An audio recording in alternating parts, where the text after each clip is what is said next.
அஸ்ஸலாமு அலைக்கும் ஃப்ரெண்ட்ஸ். இப்போ காலை உணவாக வாரத்தில் 3 நாளைக்கு நவதானியங்களில் நம்ம தோசை சுட்டு சாப்பிடலாம். என்னென்ன நவதானியங்களில் போட்டு நம்ம ஊற வச்சு தோசை சுடலாம்னு பார்க்கலாம் வாங்க. கருப்பு உளுந்து 100, பச்சரிசி 100, கவுனி அரிசி சிகப்பரிசியில் 100, 50 கொண்டக்கடலை, 50 பாசிப்பயிறு, கொஞ்சோண்டு வெந்தயம் சேர்த்து ஒரு 8 மணி நேரம் ஊற வச்சு எடுத்துக்கலாம். இது நல்லா ஊறி வந்த உடனே நம்ம மிக்ஸி ஜார்லேயே போட்டு அரைச்சி எடுத்துக்கலாம். நான் ஃபஸ்ட்டு கொஞ்சோண்டு போட்டு எடுத்து அரைச்சி நான் மினி இட்லி சுடலாம் அல்லது முக்குளி சுடலாம். உங்களுக்கு விருப்பப்பட்டமானது இனிப்பு போட்டு சுடலாம், இல்லை வெங்காயம், கேரட்டு, பீன்ஸ் இது வதக்கி சுடலாம். அதுக்கு நான் ஃபஸ்ட்டு கொஞ்சம் அரைச்சி எடுத்துக்கிட்டேன். இப்போ 2வது ஸ்பாட்ச் போட்டு அரைக்க போகிறேன். அது கூட 3 பச்சை மிளகாய், கொஞ்சோண்டு ஜீரகம் போட்டு அரைக்கலாம். நீங்கள் தேவைப்பட்டால் இஞ்சி கூட சேர்த்து அரைக்கலாம், நல்லாயிருக்கும். இதை அரைச்சி இது கூட கொஞ்சோண்டு உப்பு சேர்த்து நல்லா கலக்கும்போது நல்லா அடித்து கலக்கணும், அப்போ தான் நல்லா பொங்கி வரும்.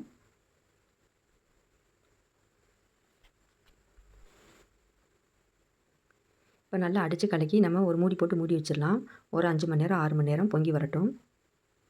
இப்போ நல்லா பொங்கி வந்துருச்சு. தோசை ஊற்றுறதுக்கு மாவு ரெடி ஆகிடுச்சு. நம்ம தோசை சுடலாம். இந்த தோசை நல்லா மொறுமொறுன்னு இருக்கும்.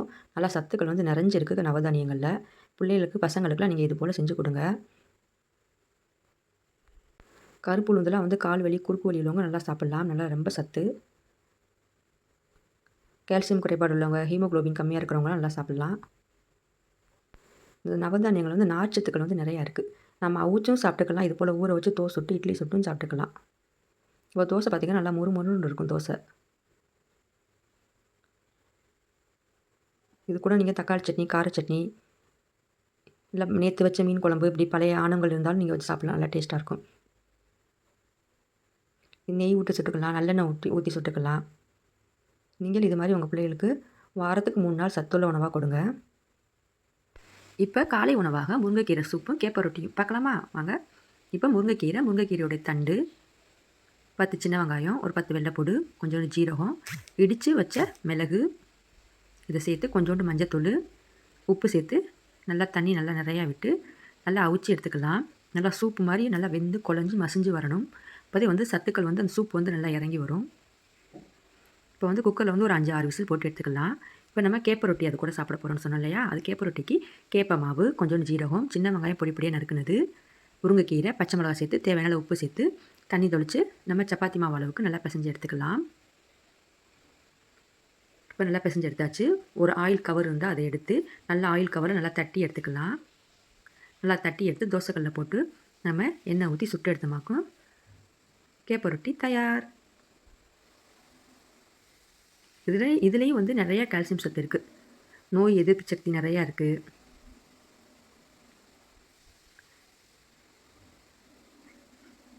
இது மாதிரி சாப்பாடெல்லாம் நம்ம தவிர்க்கக்கூடாது. வாரத்துக்கு 3 நாள் நம்ம எப்படியாவது இதை செஞ்சு சாப்பிட்றணும். இதெல்லாம் சாப்பிட்டமாக்க நம்ம டாக்டர்கிட்ட போக வேண்டிய அவசியமே இருக்காது. இதை நீங்கள் ஆயில் கவரில் தட்ட முடிஞ்சால் தட்டி எடுக்கலாம், இல்லை கையில் தட்ட தெரிஞ்சவங்க கையிலையும் தட்டி நம்ம எடுத்து போடலாம்.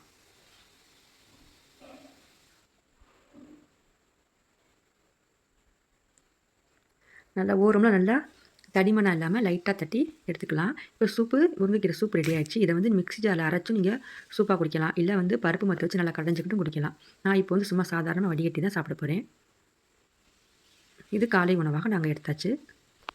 காலை உணவு கொண்டக்கடலை, மைசூர் பருப்பு, பாசிப்பயிறு, கடலைப்பருப்பு, உளுந்து, கருப்பு உளுந்து, கவுனி அரிசி, பச்சரிசி, ஜவ்வரிசி, கொஞ்சோண்டு வெந்தயம் சேர்த்து ஒரு 8 மணி நேரம் ஊற வச்சு எடுத்துகிட்டு அரைச்சி நல்லா பொங்கி வந்தோன்னே ஒரு 8 மணி நேரம் வச்சோம்னா நல்லா பொங்கி வந்துடும். அதை இப்போ நம்ம தோசை சுட்டு எடுத்து சாப்பிட்லாம். இந்த தோசை நல்லா மொறுமொருண்டு வரும்.